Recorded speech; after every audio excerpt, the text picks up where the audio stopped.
região devastada por uma enxurrada de lama. Imagens difíceis de esquecer. O registro de quem foi pego de surpresa pela avalanche de resíduos. Volta. E viu de perto tudo ser arrastado em questão de segundos. Barragem da Samarco acabou de estourar, igualzinho o tsunami, ó.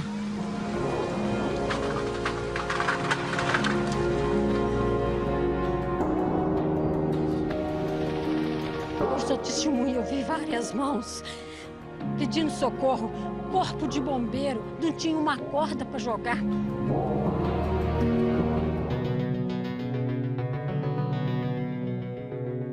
Quinta-feira, 5 de novembro, o dia em que o distrito de Bento Rodrigues, no município de Mariana, em Minas Gerais, foi praticamente varrido do mapa. Duas barragens de rejeitos da mineradora Samarco se romperam e a lama, que se acumulava numa área de 10 campos de futebol, desceu em direção a Bento Rodrigues. Bento Rodrigues passou a ser um povoado fantasma, sem ninguém. A gente pode perceber que todas as casas estão vazias. No momento do acidente, por volta de 4 da tarde de quinta-feira, a água chegou a aproximadamente 20 metros de altura, saiu destruindo árvores, vegetação, mata ciliar, engolindo os rios e córregos da região. Os moradores fugiram às pressas para a parte mais alta de Bento Rodrigues, a única que não foi inundada. Passaram a noite ilhados, em meio à lama, sem água e comida, à espera de socorro. Somente na manhã seguinte, máquinas abriram uma estrada para a retirada dos sobreviventes. Eliene era diretora da única escola do distrito. No momento do desastre, 48 alunos estavam em aula. Ela conta que em menos de meia hora, tudo foi tomado pela lama. A gente estava trabalhando normalmente. Aí meu marido desceu de carro, bateu no vidro da porta da frente e pediu para todo mundo sair correndo porque a barragem tinha estourado. Aí eu voltei e a gente saiu resgatando todo mundo da sala. Camille, de 9 anos, era uma das alunas da escola. Eliene chegou e falou com nós que era para todo mundo correr, que a barragem tinha estourado. Eu senti medo, senti tristeza. A única coisa que a gente conseguiu pegar foi o chinelo e a mochila. Saiu todo mundo correndo. É uma bênção de Deus. O pai de Thaís estava fora da cidade. Quando voltou, se assustou com o cenário. Pensou que a família inteira tivesse morrido. No momento eu estava em Fonseca, aí eu arrumei um carro lá, vim correndo para cá. Só que quando eu cheguei cá, já estava tudo alagado, não sabia nada. O que aconteceu em Bento Rodrigues já é considerado o maior desastre ambiental da história de Minas Gerais, um dos maiores do país. Nós estamos sobrevoando agora as duas barreiras que se romperam.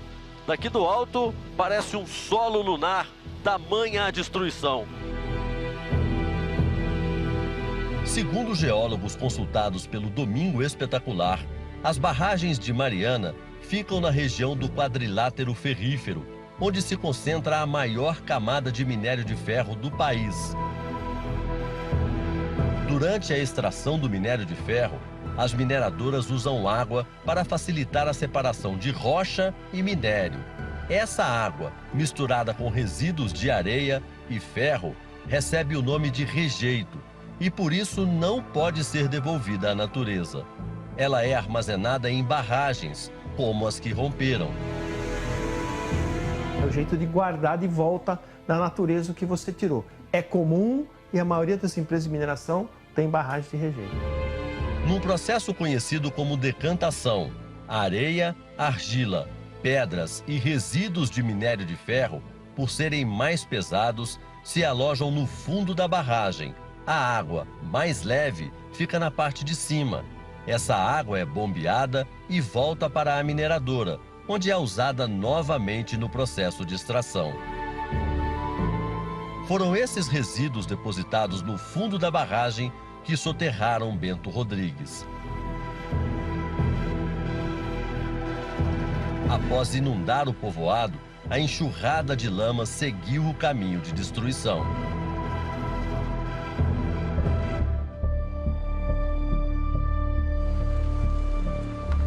A chegada do rio de lama foi registrada por um morador da zona rural de Camargos, um povoado que fica a 9 quilômetros de Bento Rodrigues.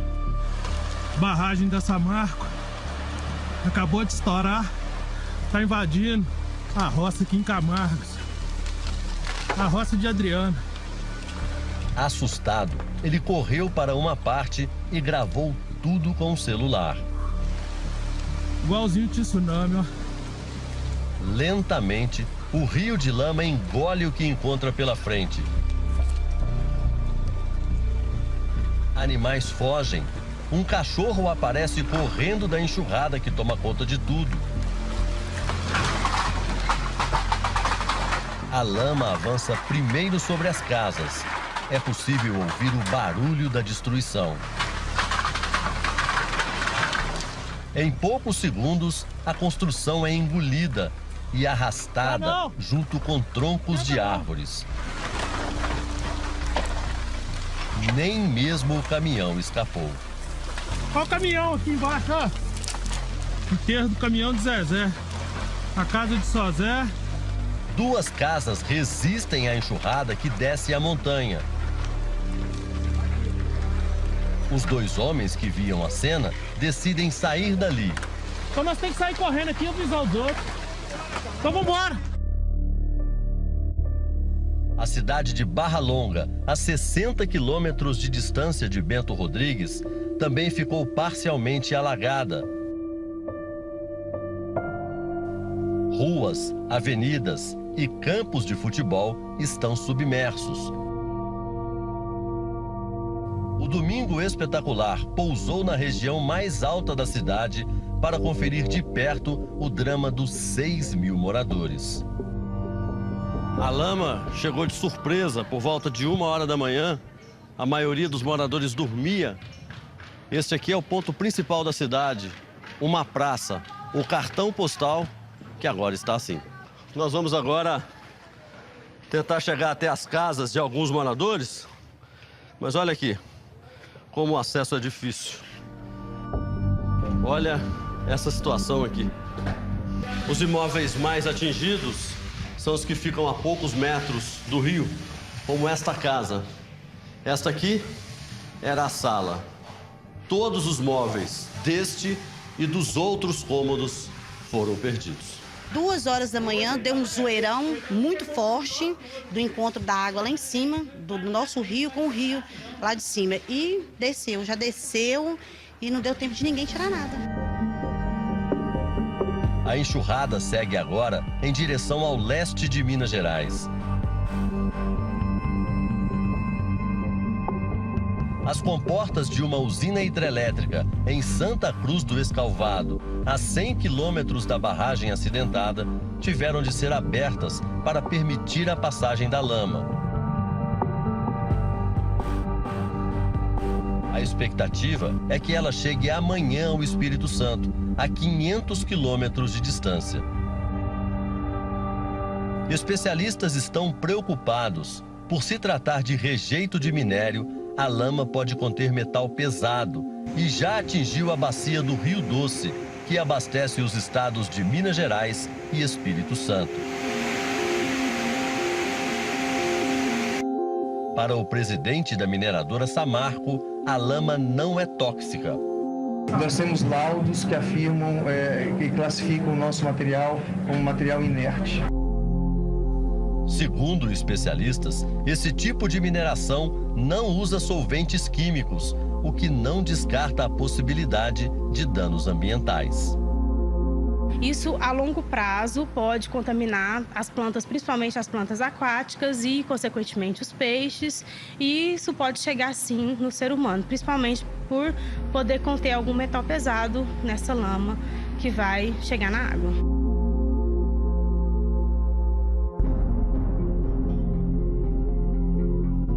A lama dificulta o acesso às áreas mais atingidas. No sábado, chegamos no ponto limite permitido pelos bombeiros. As estradas de acesso a Bento Rodrigues foram tomadas pelo barro.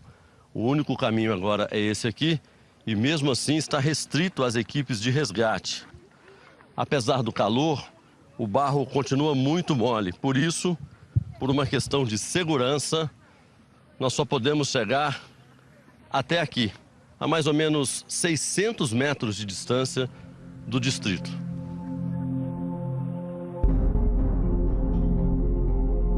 A casa do Gilmar foi engolida pela enxurrada. Não sobrou nada. Acordei lá, vou falar que isso é verdade. Deu um nó na garganta que eu não sabia se eu chorava, se eu saí de lá de fora. Todo sábado eu sou acostumado a vir pra cá. Então deu um nó na garganta e fiquei desesperado. Em meio a tanta destruição, alguns animais ainda lutam para sobreviver. O pasto desapareceu e o gado tenta encontrar uma saída. A égua atolada na lama agoniza à espera de um resgate que ainda pode demorar muito para chegar. E quando o resgate chega, toda a ajuda é bem-vinda. Enquanto nós gravávamos, um grupo de moradores nos chamou. Esse grupo aqui, eles estão trazendo aqui, olha, um cachorro. Estava atolado na lama? Tirou ele lá, ó. Tava preso no atoleiro lá no barro? Tava, ó. Muito trabalho pra tirar, tá? Hein? Tava muito longe pra tirar aí. Como é que vocês tiraram? Puxando pra cima, né? O pessoal ajudou, fazendo a corrente até sair aqui em cima. Certamente deve estar com muita fome, com muita sede. Mais é a dor, eu creio que mais é a dor. Tá precisando mais é de veterinário, que ela tá sentindo dor na coluna. Ela levanta assim, mas não consegue ter força pra andar, não. E tava no barro? Tava.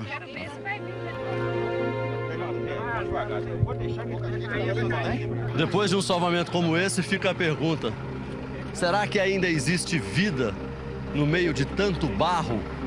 Pessoas, animais, à espera de um resgate?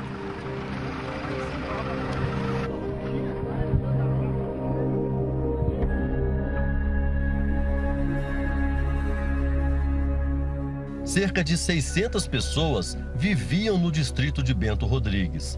Das 200 casas, apenas 22 ficaram em pé. Nos últimos dias, o que se viu por aqui foram pessoas em busca de notícias de parentes, amigos e vizinhos desaparecidos. Mateus, de 29 anos, trabalhava na barragem da Samarco. A última vez que ele falou com a irmã foi 1 hora antes do acidente. Pai de família, tem uma esposa, tem filha, tem pai, tem mãe. Nós somos 6 irmãos, todo mundo aqui sofrendo sem notícia. 50 funcionários trabalhavam na mineradora no momento que a barragem se rompeu. Parada, volta, vira o caminhão e racha fora, vira o caminhão e racha fora. Esse homem que não quer se identificar é um deles. Ele conta que viu os amigos serem levados pela força da enxurrada. Só vi grito, desespero e tudo desabou, não vi gritos dos colegas pelo rádio. Desde quinta-feira, ele não consegue esquecer a cena. Eu não tô conseguindo nem dormir, tá terrível. O distrito de Bento Rodrigues tinha mais de 100 anos e agora se vê obrigado a reconstruir a própria história. Os moradores da comunidade destruída aguardam ansiosos por respostas. Em que lugar vão morar? Como comprar novos móveis e eletrodomésticos? A mineradora ainda não divulgou como vai ajudar os que perderam tudo.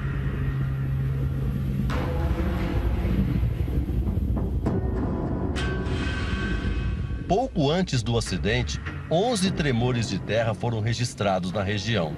3 deles muito perto das barragens. A intensidade variou de 1,7 a 2,7 de magnitude. Segundo a Samarco, depois dos abalos, houve uma vistoria visual nas barragens e nenhum dano às represas foi constatado. Este professor do Observatório Sismológico da Universidade de Brasília considera os tremores fracos para serem apontados como a única causa do rompimento. Um dos pontos mais importantes é saber como é que foi feita essa barragem, como é que está essa barragem de rejeito, se ela suportaria tal magnitude ou não. A barragem do Fundão, a primeira a romper, entrou em operação em 2008. Comportava 60 milhões de metros cúbicos de rejeito. Na hora do acidente, estava com pouco mais de 90% do volume total. A de Santarém operava com 100% da capacidade. Juntas, as duas despejaram o equivalente a 25 mil piscinas olímpicas cheias de lama. A Samarco informou que em julho uma fiscalização classificou as represas como estáveis. Mesmo assim, houve a necessidade de fazer reparos na barragem do Fundão.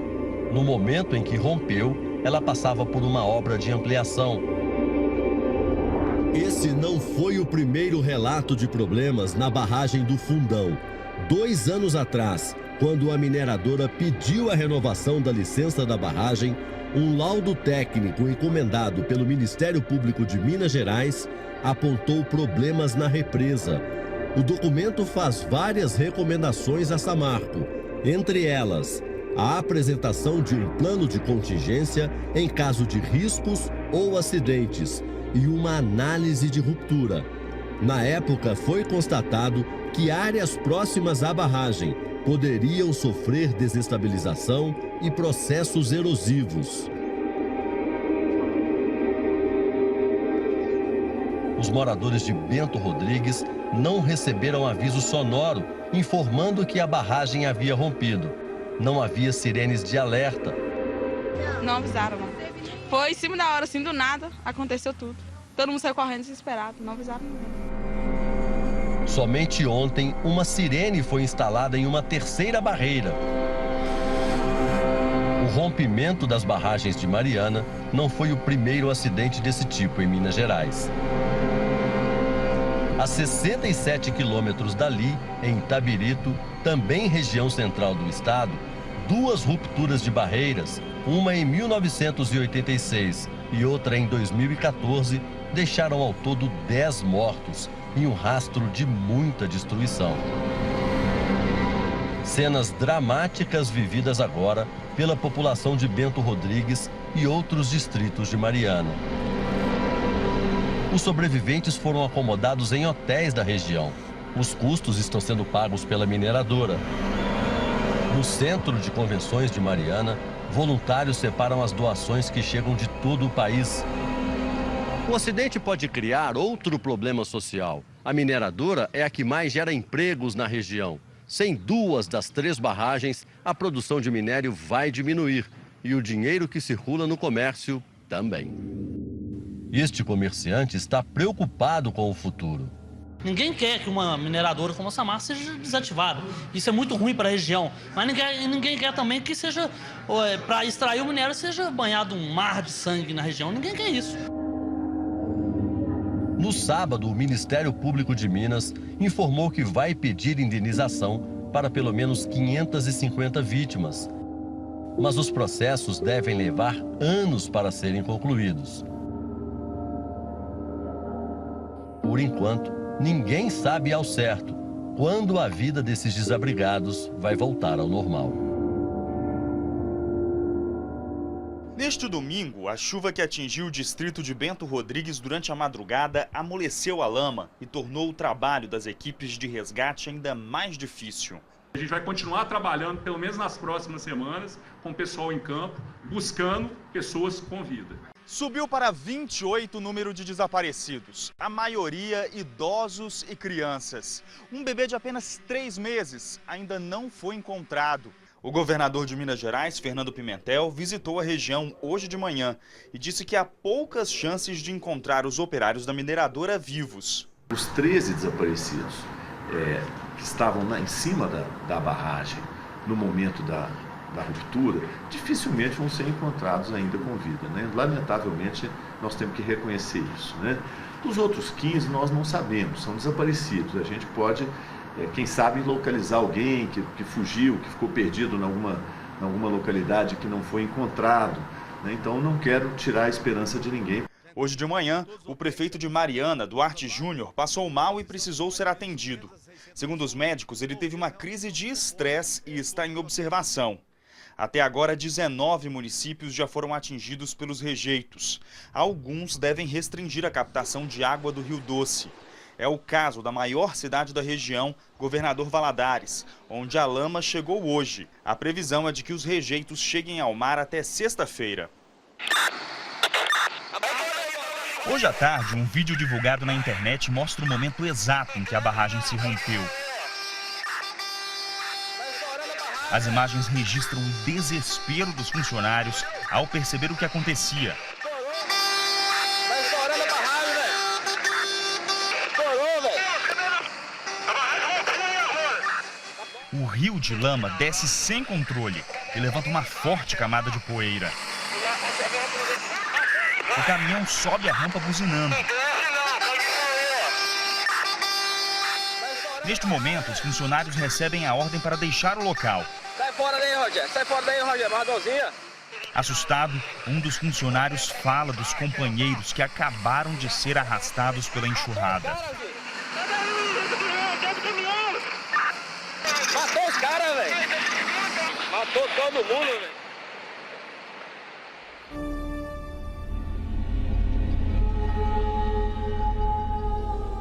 À procura de uma história de extermínio. Vamos cortando as estradas do interior mineiro. Estamos em busca de um povoado na antiga Estrada Real. O caminho trilhado há séculos pelos colonizadores no transporte do ouro das Minas Gerais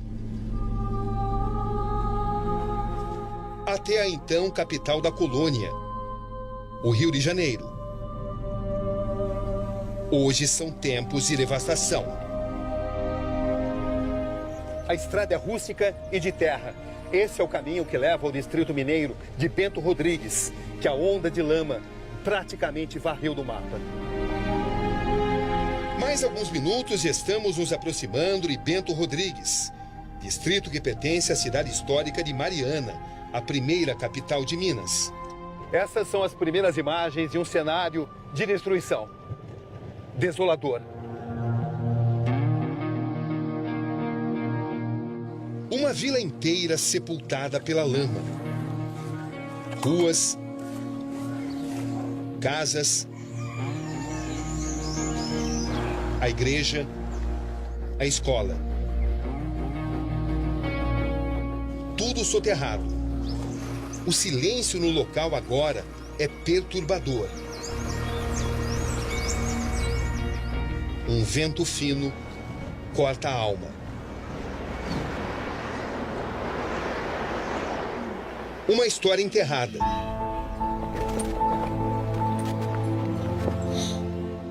Os últimos minutos de Bento Rodrigues. Eram 4h20 da tarde, no dia 5 de novembro de 2015, quando a barragem do Fundão se rompeu. Bento Rodrigues, o povoado de onde estou falando, foi o primeiro a ser atingido. A barragem fica a apenas 15 quilômetros daqui, nessa direção. A gigantesca onda de lama, de 8 metros de altura, veio por aqui e chegou ao povoado em apenas 15 minutos.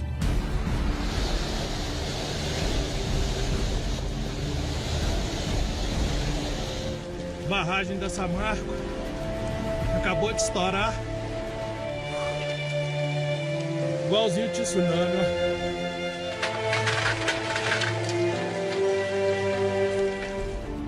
O mar de lama vai varrendo tudo, 50 milhões de metros cúbicos, ou seja, 20 mil piscinas olímpicas.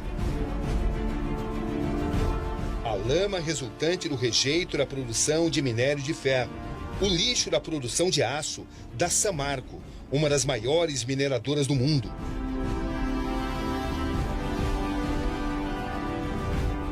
Controlada pela brasileira Vale e pela anglo-australiana BHP Billiton.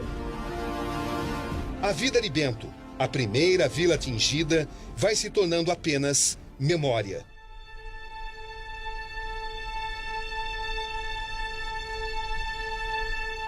Para onde você olhar, tem destruição. Não escapa nada. Escombros e silêncio por todos os lados. 620 pessoas viviam aqui no distrito, entre trabalhadores da mineradora e agricultores. Hoje, Bento Rodrigues lembra uma cidade fantasma.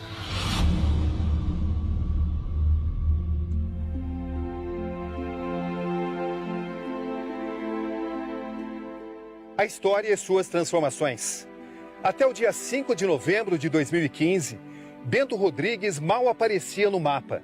Era apenas um distrito esquecido de Mariana, cidade histórica de Minas Gerais. Hoje, o lugar é símbolo de tudo que o homem pode fazer contra si mesmo e, principalmente, contra o mundo em que vive. Bento era assim, singela e bem cuidada. Começou como parada de tropeiros e virou recanto de boa comida mineira. Produção de pimenta, a matéria-prima de sua famosa geleia picante. Localidade pequena, mas de construções históricas, como a da igreja. Repleta de trilhas e cachoeiras e cercada pela vegetação do cerrado, a região era conhecida como um verdadeiro paraíso, hoje convertido em zona de guerra, autodestruição.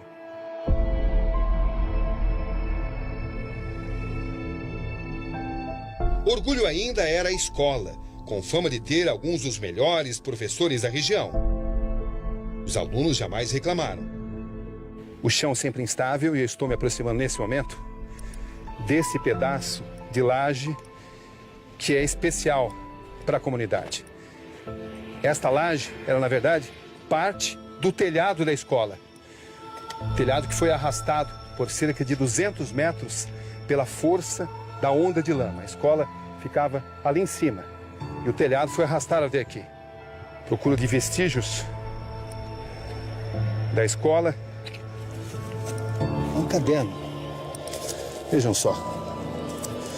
Um caderno plastificado, prova de ciências do segundo bimestre, 8º ano. As lembranças do ensino de Bento Rodrigues entre os escombros da cidade. As lembranças de alunos e professores também estão por aqui. Nesta página, o nome da aluna Nádia Jaila Darlene, professora Renata. E esse desenho aqui.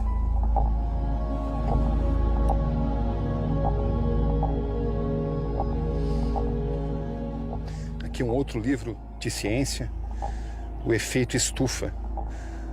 Os alunos de Bento Rodrigues estudando os efeitos físicos, os efeitos da natureza, sem saber que um dia iam passar por uma experiência dramática, uma experiência causada pela ação do homem. Marcas do que foi uma escola. 4º ano, professora Fátima. E aqui dentro, o que sobrou do quadro negro.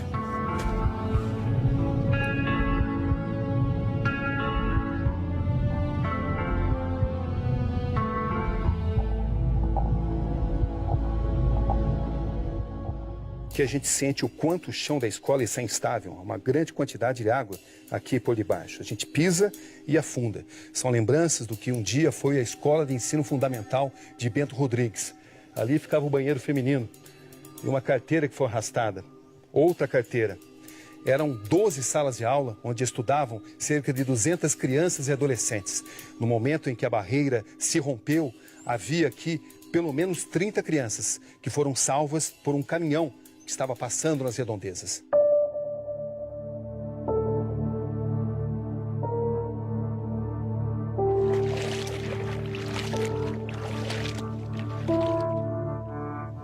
Ali onde foi um sobrado, uma das construções que mais existiram.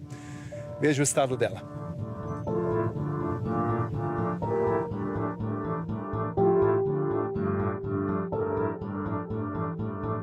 Já tinha visto algo assim? Nunca. Muitos momentos críticos vividos aqui. Ah, muitos. Muitos. Não só por mim, como dos meus companheiros. Né? Descreva o que você encontrou aqui, quando você chegou. Eu vi pessoas desesperadas andando pela rua, sem saber o que fazer, né? Procurando um lugar para encostar e não tinha mais. Sentando, o pessoal tirando as coisas de dentro de casa. A cena que você jamais vai esquecer.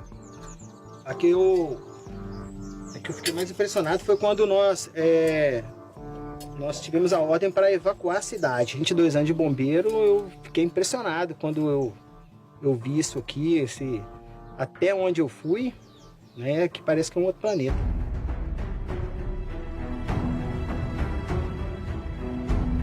Uma profusão de pensamentos vem à mente. Olha como é que está o chão aqui. É como pisar quase que em areia movediça. A estrutura das casas foi toda comprometida. Aqui sobraram apenas as paredes. Onde foi uma casa de alvenaria, vivia uma família de 10 membros. Hoje, sobrou apenas isso. Além de muitas lembranças.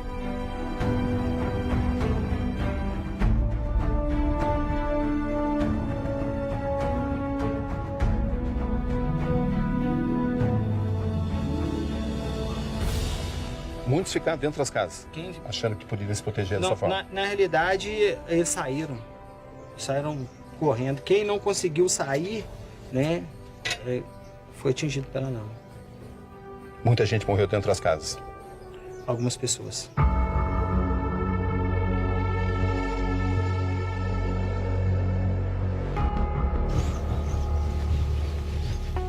Estou me aproximando nesse momento do lugar onde ficava a casa do menino Tiago Damasceno, de 7 anos. Esse era o lugar. Vejam só, não sobrou praticamente nada. Era uma casa de 2 quartos, onde Tiago vivia com a avó. Quando a onda de lama tomou conta de Bento Rodrigues, a avó estava fora e conseguiu se salvar. Mas o menino Tiago não teve a mesma sorte. Ele estava dentro de casa, não percebeu o perigo.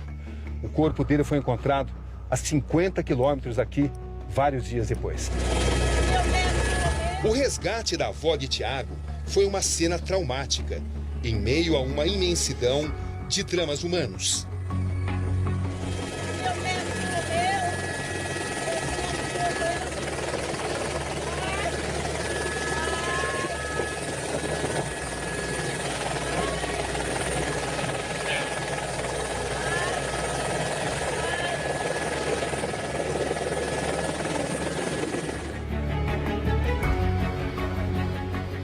Desde a tragédia, a avó de Tiago, Darcy Francisca Santos, está vivendo aqui na Casa dos Filhos, na cidade de Mariana. Bom dia, dona Darcy. Como vai a senhora? Tudo bom? Estou vivendo aqui. Posso sentar lá do seu lado? Com licença. O que a senhora ouviu? Aquele barulho, sabe, que quebrando tudo assim, ó. Horrível. A senhora imaginou que fosse o quê? Eu não sei, parecia o mundo acabando, um barulho horrível. Aí eu falei... A senhora pensou que a barragem tinha se rompido? Não, nunca imaginei isso. Durou quanto tempo esse som? Durou pouco tempo, que logo já carregou nós com tudo, assim, ó, já veio quebrando o meu portão de garagem, arrancando assim como se fosse papel. E levando tudo assim, aí nós correu para dentro do quarto, eu mais ele, né? Aí ele gritando, vó, que é isso? Jesus, o que é isso, Jesus? Ô, vó, que é isso? E eu não sei, Tiago. Aí nós vendo cair tudo assim, os postes de luz caindo tudo, parecia um filme de televisão.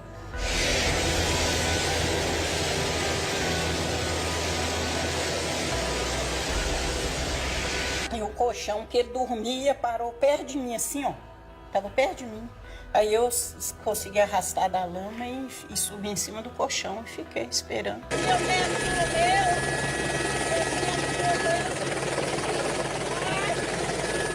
Aí os helicópteros vinham e não me via, porque eu estava preta, toda preta, e eles pensavam que era pau, né? Rodava em cima e não me via. E eu dando com a mão assim, gritando e nada. E o Tiago estava onde? Não, o Tiago não vi mais. Não vi. Só escutei a voz dele na hora que caiu a casa em cima de nós. Depois eu não vi mais. O que a senhora escutou ele falando? Escutei, vó, pronto, aí eu desmaiei. Foi a última vez que o senhor viu o seu neto? Foi a última vez. Aí ele me viu, né, que disse que tem o binóculo, aí pôs a luz em mim e viu que era gente. Aí comunicou com o outro e ele veio me salvar. Meu neto morreu!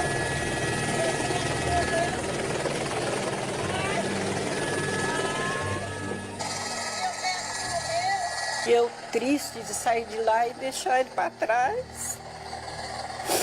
É a dor insuportável. Nossa Senhora, não desejo a ninguém essa dor. A senhora pretende voltar para lá um dia? Nunca, nunca mais. Não quero nem passar lá. Que eu sofri lá, não quero mais não.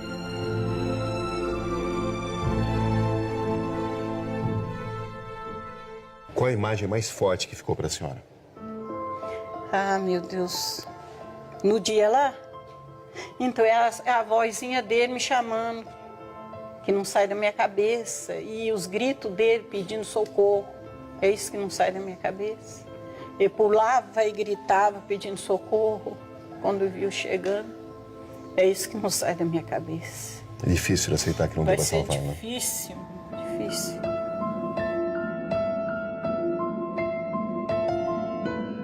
Poderia ter sido bem pior. Ah, poderia. Se fosse à noite, na hora que o pessoal tivesse retornado do trabalho, ou até mesmo dormindo, por volta aí de 11 horas, meia-noite, aí teria sido todo mundo. Não tinha sobrado ninguém? Ah, com certeza não.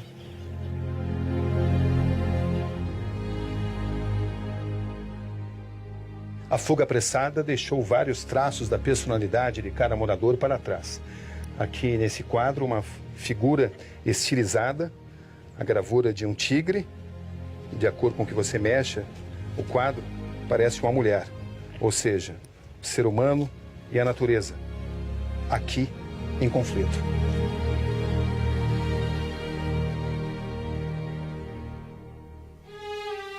Gente que deixou familiares para trás. O marido dessa mulher só conseguiu salvar uma das crianças do casal. A escolha de quem pode sobreviver.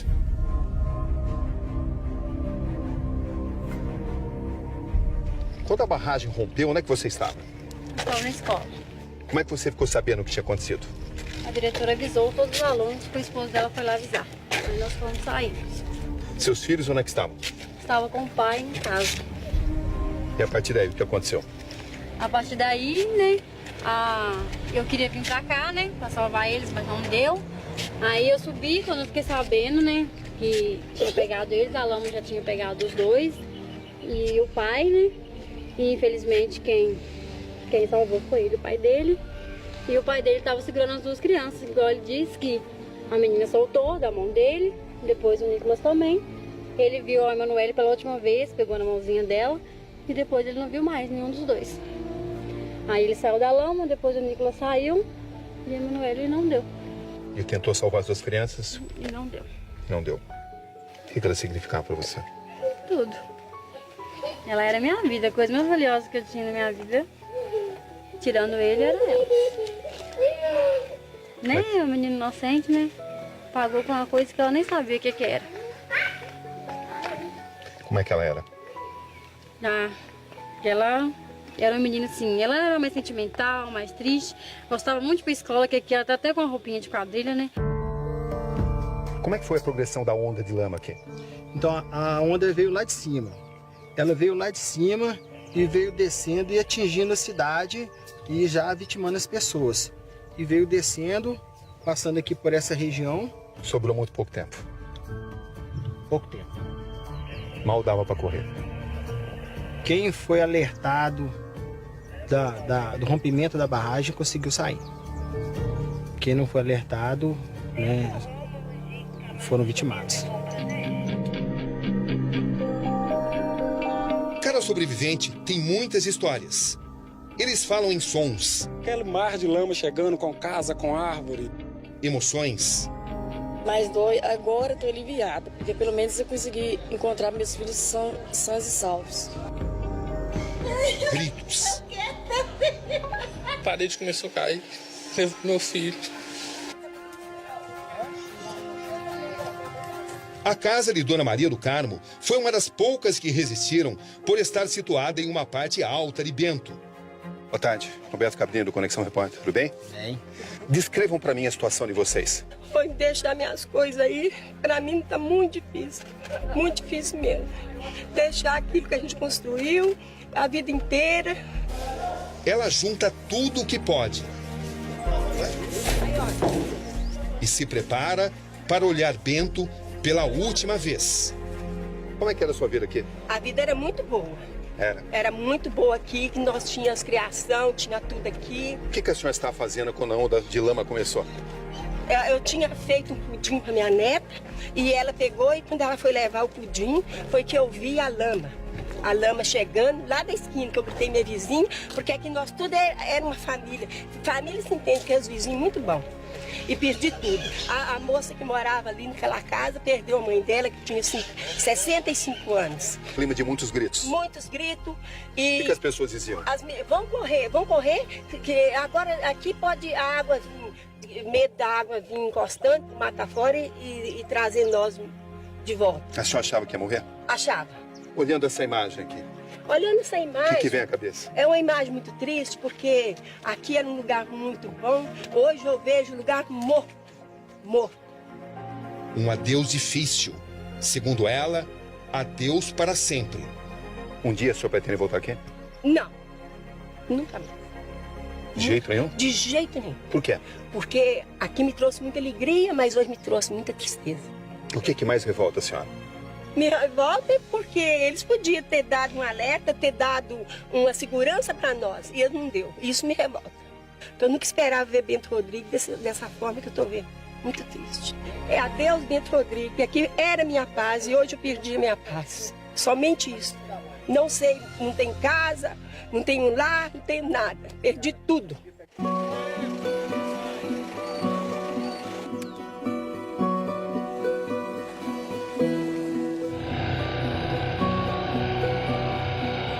Um rio conhecido pela sua exuberância. Levanta. Calmou. Rico em vida, rico em histórias, em seus 853 quilômetros de extensão. Local de pescarias, diversão, o sustento de milhões de pessoas. Um rio sagrado em 2 estados diferentes, Minas e Espírito Santo.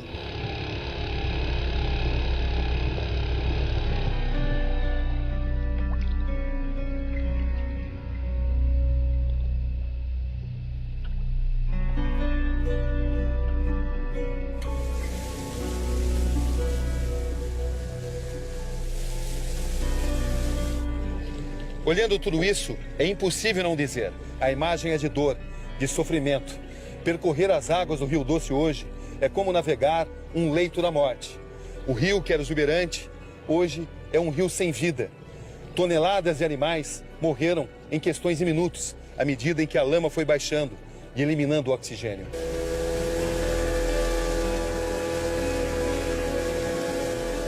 Capivaras saltando no rio. Até mesmo no Rio Doce, a vida insiste em continuar, ou pelo menos tentar.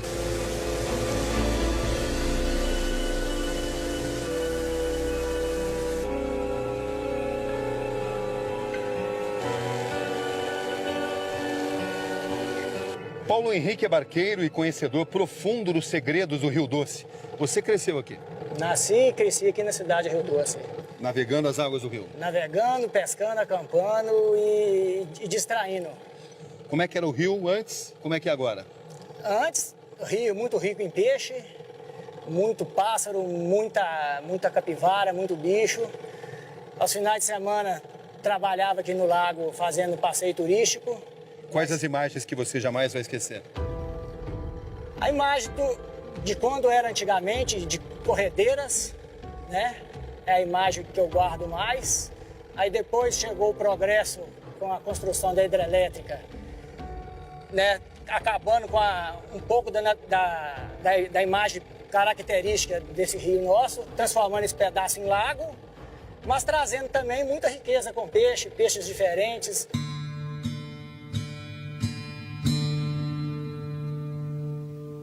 Até que ponto você acha que esse rio vai voltar a ter vida? Isso vai demorar. E repovoar isso tudo de peixe igual já era de natureza. E depois, com a chegada do lago, isso aqui tava pegando peixe pra caramba, muito peixe, muitas variedades de peixe, Chegou a pegar peixe até de 35 quilos aqui. E hoje não sobra nada, só lama aí, ó. Esse lugar aqui fizemos uma medição aqui, uma batimetria no ano passado, 32 metros de profundidade. A gente vai ter que abordar a nossa missão aqui, ó. 40 centímetros de água. Um lugar que dava 32 metros de profundidade, está com 30 centímetros de água. O nível baixou drasticamente. O nível baixou. Baixou e o que a gente vê não é nada que é nosso, não. É tudo minério e madeira que veio de cima.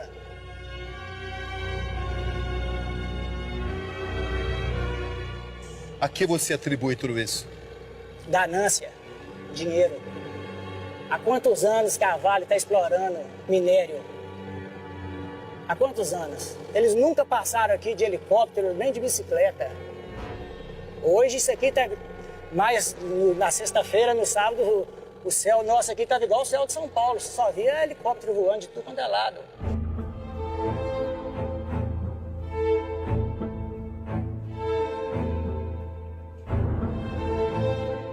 O que você viu aqui que mais te chamou a atenção? A coisa que eu mais vi foi uma passagem, assim, eu sou católico.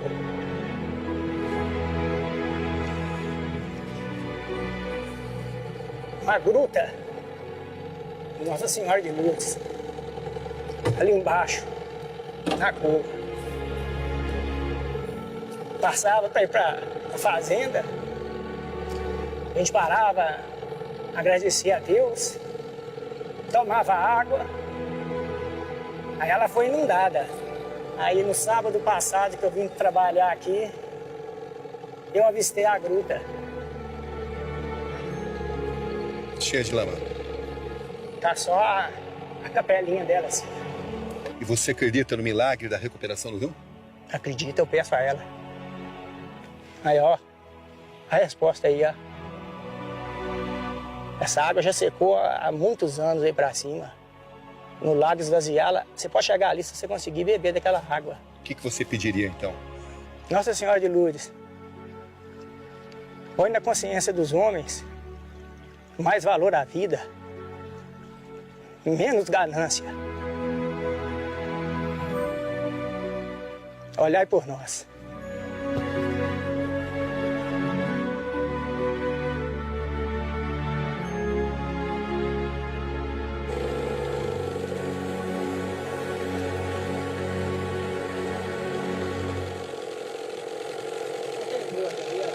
Nas margens do Rio Doce, mais um sobrevivente. Eles são em pouca quantidade, mas representam esperança de dias melhores, dias de recuperação.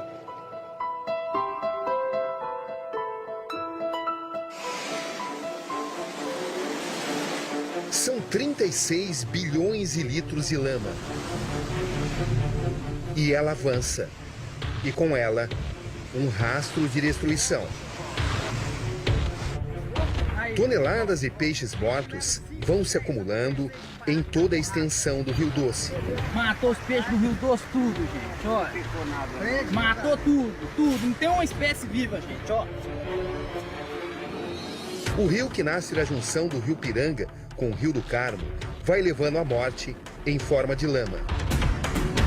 No curso, são 202 municípios em Minas e 26 no Espírito Santo.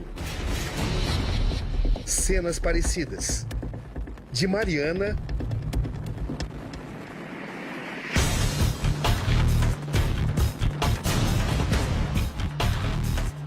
a Barra Longa, Santa Cruz do Escalvado, Ipatinga, Governador Valadares. E por aí vai, até chegar à divisa do estado do Espírito Santo.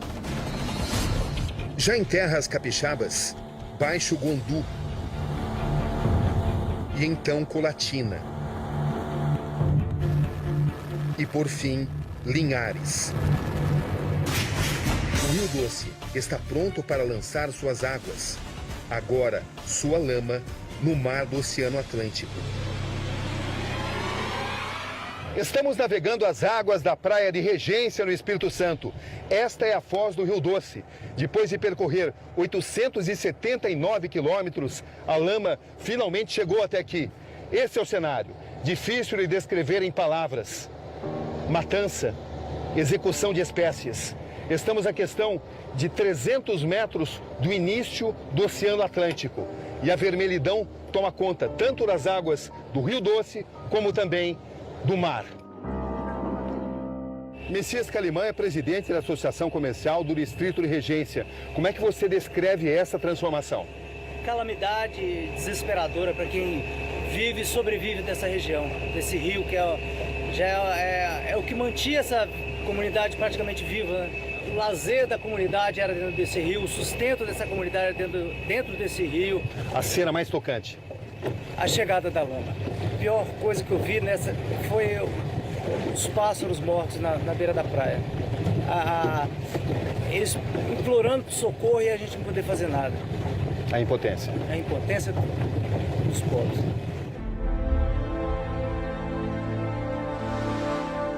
A imagem das águas transparentes mudando de cor é a imagem da chegada da devastação.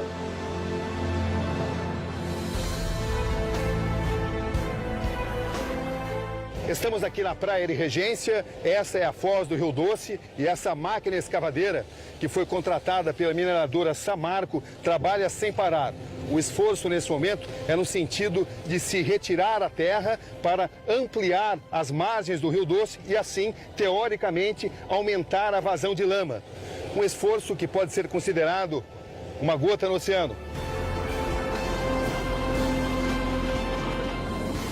De peixes a corais, de aves a mamíferos, de tartarugas a caranguejos.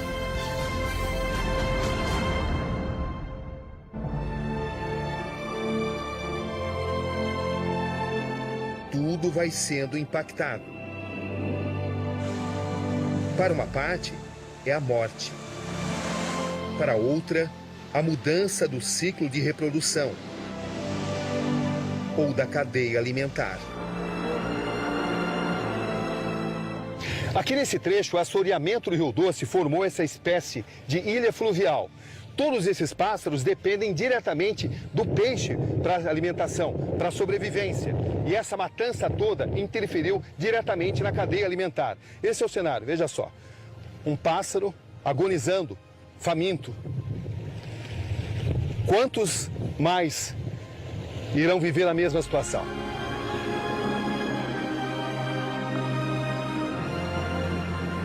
Tá na base ali. Botar ele só na... Até que ponto dá para salvar?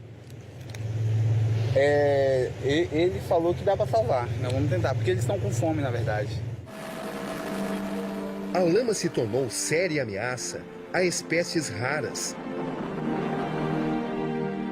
Detritos chegaram à reserva de Congonhos.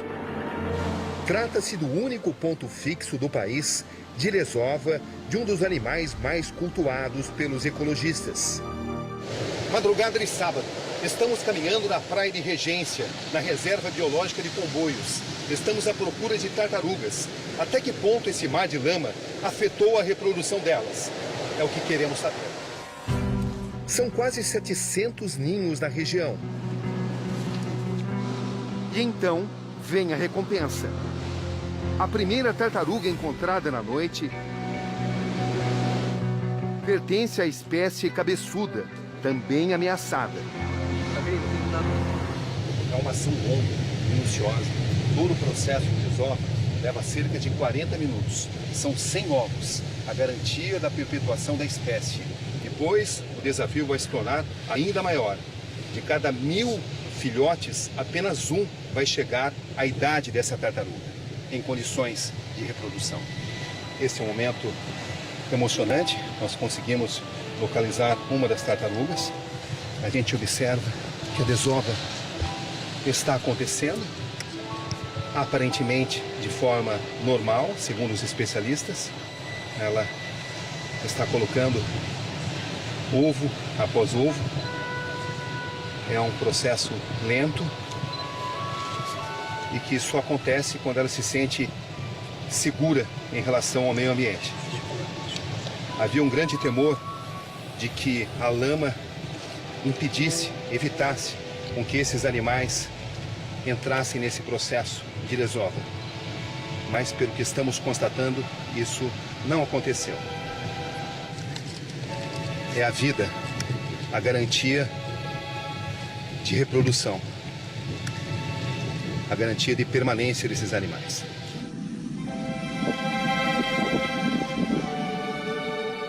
No momento em que os ovos são postos até o nascimento, são 60 dias.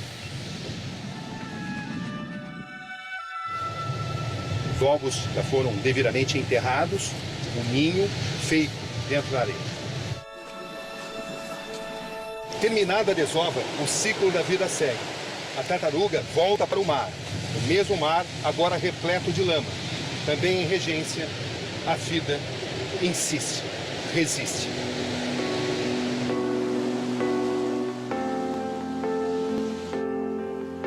Agora é a tartaruga gigante que emerge do mar de lama para ganhar a areia da praia de Regência rumo à desova. A imagem é arrebatadora. Uma obra-prima da evolução de 2 metros por 1,80, pronta para começar a depositar dezenas de ovos na mesma areia de onde um dia saiu como filhote.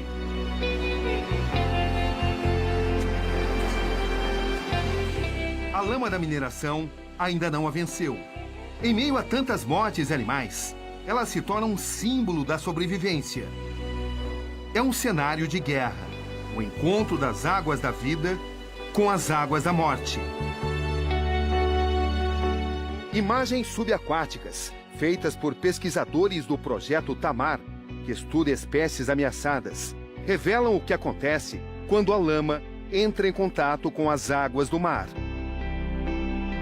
Foi feito um mergulho em apneia e eu que filmei, tentei filmar, representar direitinho a diferença da água do mar e esse mar de lama. Tanto na superfície quanto mais fundo um pouco. E a conclusão? A conclusão é que é uma lama horrorosa, densa.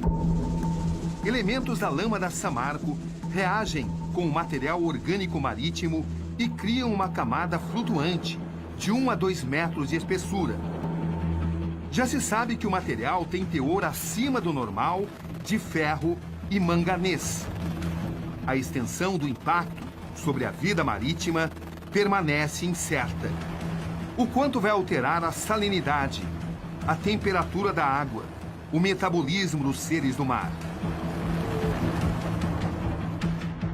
Os 300 pescadores de Regência, acostumados a retirar peixe tanto do mar quanto do rio, sentem-se arruinados.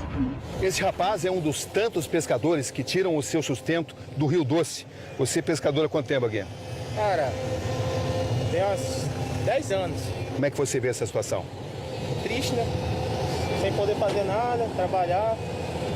Agora a gente vai ficar à mercê deles, da Samarco, né? Como é que você vai fazer para sustentar a sua família? Olha, a conta, o relógio lá em casa lá, de energia tá rolando. Final do mês, o que eu vou fazer? O turismo desse paraíso, antes vigoroso, agora definha. Exames revelam que a lama já alterou a composição química da água. A Prefeitura de Linhares fez um exame químico dessas águas. Qual foi o resultado? Sim, nós fizemos uma amostra antes da pluma chegar e depois mais 5 amostras quando a pluma chegou na área central da cidade. O resultado é que deu um teor muito alto de ferro e manganês. É bom ressaltar que a nossa região ela já tem um teor de ferro e manganês natural, mas não naquela proporção que nós vimos no exame laboratorial. E que ameaça tóxica isso representa? Na verdade, ela não tem uma ameaça tóxica imediata. O consumo, continuado pode causar danos ao sistema nervoso no decorrer do tempo. Daí a nossa recomendação pública a todo cidadão linharense que evite o consumo bruto da água do Rio Doce e também a dessedentação animal com essa água. Uma ameaça tóxica que afeta de forma particular cada espécie. São 6h50 da tarde de sexta-feira.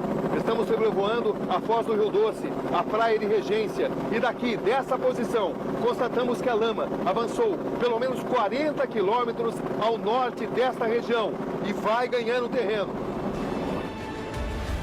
E este é um fenômeno em movimento, cujas consequências não param de aumentar. A lama agora se movimenta em direção ao litoral baiano. O pesadelo continua. Nesse desastre de dimensões colossais, a empresa Samarco aparece no olho do furacão. É claro que se não houvesse falha, não haveria rompimento, né? Isso é bastante lógico, né? Então houve uma falha. Qual foi essa falha? Tudo isso você acompanha daqui a pouco, na continuação do documentário exclusivo O Rio que Era Doce.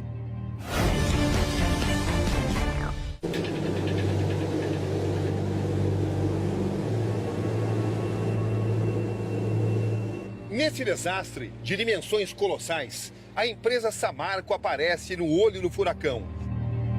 A mineradora Samarco foi fundada em 1977. Produz pequenas bolas de minério de ferro usadas na produção de aço. Ela opera em Minas Gerais e no Espírito Santo. É a 10ª maior exportadora do país. Até a tragédia, a empresa tinha a simpatia da população, até por questões econômicas. A Samarco, na região, gera 7 mil empregos diretos e 30 mil indiretos. E agora? Como tudo vai ficar? Como a empresa se defende da avalanche de críticas e atribuições de culpa? Estamos na sede da empresa Samarco, à espera de Álvaro Pereira, o gerente de segurança no trabalho. Bom dia, Álvaro. Como vai? Dia, tudo bem? Obrigado por me receber. Seja bem-vindo. Podemos entrar? Vamos lá. Com licença. Álvaro, você tem que idade? Tenho 34 anos. Você é gerente de segurança no trabalho há quanto tempo aqui na Samarco? Eu sou gerente de segurança do trabalho há 6 meses, aqui na unidade de Mariana, mas eu era gerente de produção no site do Espírito Santo há 11 anos. A gente nunca esperava um acidente como esse. A gente monitorava, a gente tinha todos os controles que a lei preconiza, né, que é regularizado em lei das barragens. E, infelizmente, nós tivemos esse incidente.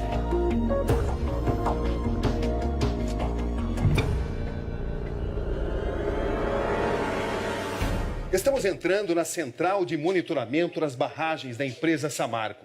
Daqui, as atividades são acompanhadas em tempo real. Tudo o que acontece nos pontos estratégicos. Como é que funciona?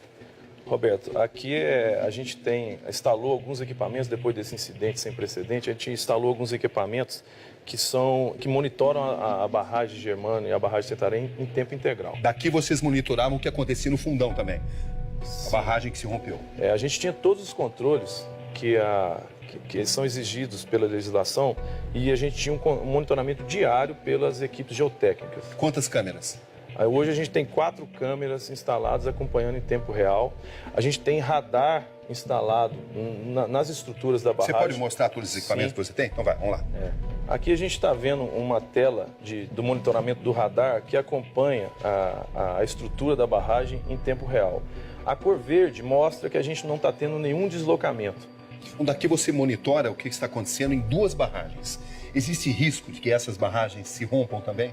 Nós estamos com fator de segurança com 22% acima do ponto de estabilidade. Temos obras estruturais para elevar esse fator de segurança acima. Nesse momento, o rompimento dessas barragens é considerado impossível? Nós estamos monitorando em tempo real, igual eu te falei, Roberto. Os radares hoje mostram que nós estamos com todas as estruturas estáveis. Para a comunidade que nesse momento tem receio de um novo rompimento, o que você diria? Hoje, nós instalamos, depois desse incidente sem precedentes, nós instalamos alguns controles adicionais, igual eu te mostrei, e nas comunidades hoje nós temos sirenes. Instalamos sirenes em caminhonetes, todas as comunidades abaixo. Por que essas sirenes não estavam instaladas antes? Igual eu te falei, a gente tinha todos os controles que preconizam a lei. A lei não deixa claro que você precisa ter uma sirene como como controle. Alguma vez alguém comentou que havia um risco de se morar ali? Ah, diz que há muitos anos atrás já teve, mas agora quando nós moramos lá, não. Você nunca ouviu Não, em ninguém 10 anos da empresa chegando até ali e explicando que existe um risco? Não. Em 10 anos que eu morei ali, eu fui pra lá com 14 anos, eu nunca ouvi falar. Vocês têm aqui um monitoramento muito complexo, mas isso não preveniu o acidente na barragem do Fundão. Por quê? Todos os nossos controles, Roberto, não apontaram e não deram sinal de que a gente teria um possível rompimento. Pela seriedade que a gente encara as coisas, pela seriedade que a Samarco tem, a gente nunca teria a capacidade de negligenciar um sinal que essa barragem tivesse dado. Igual eu te falei, nós tivemos... a investigação ela é muito complexa. É claro que se não houvesse falha, não haveria rompimento, né? Isso é bastante lógico, né? Então houve uma falha. Qual foi essa falha? Hoje nós não temos clareza, nós não investigamos esse evento como um todo, nós temos, igual eu te falei, temos a Polícia Civil com peritos investigando, a Polícia Federal com peritos investigando, a Samarco está investigando, contratamos uma empresa para investigar a causa desse acidente. No dia do rompimento tivemos abalos sísmicos. A senhora tinha informação de que morava num lugar perigoso, numa zona perigosa? Não tinha. Eu acho que quem conhece a Samarco sabe a seriedade que a gente encara as questões de segurança e valorização da vida. É o que você acompanha daqui a pouco, na continuação do documentário exclusivo O Rio que Era Doce. A senhora tinha informação de que morava num lugar perigoso, numa zona perigosa? Não tinha. Muitos anos atrás, eu ouvi dizer que essa represa ia estourar, mas eu não acredito. A senhora já tinha ouvido isso? Já tinha. Você ocupa uma posição estratégica importante aqui na Samarco, mas você também é um cidadão, um ser humano. Você tem filhos? Tenho 2, Roberto. Como é que chama? E Heitor. Como é que você explicou para eles um desastre ambiental dessa magnitude, onde morreu gente, toneladas de animais foram praticamente dizimados? Roberto, isso é uma coisa que a gente tem conversado não só com os filhos, mas com todos que nos cercam.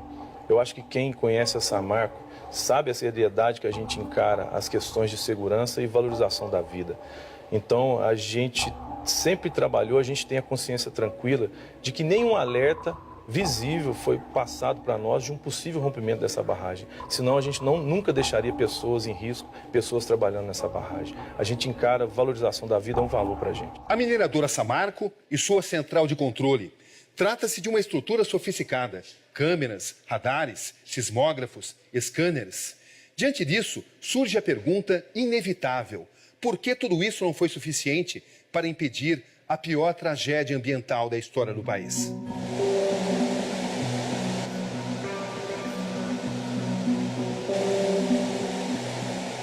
Mesmo duramente golpeado, o Rio Doce continua sendo fonte de energia e, por que não, de vida para uma imensa região.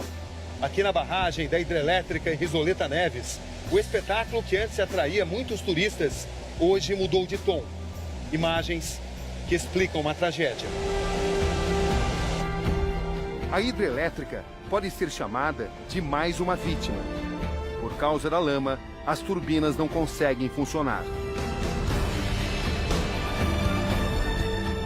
A tragédia ambiental encontrou um país totalmente despreparado para reagir e combater a destruição desencadeada.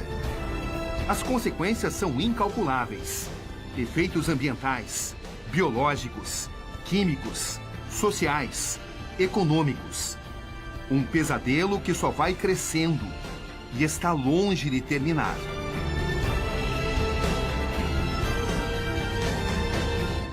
A tragédia de Mariana traz uma pergunta inquietante. Até quando o lucro vai continuar sendo mais importante do que a preservação do meio ambiente? O direito à vida.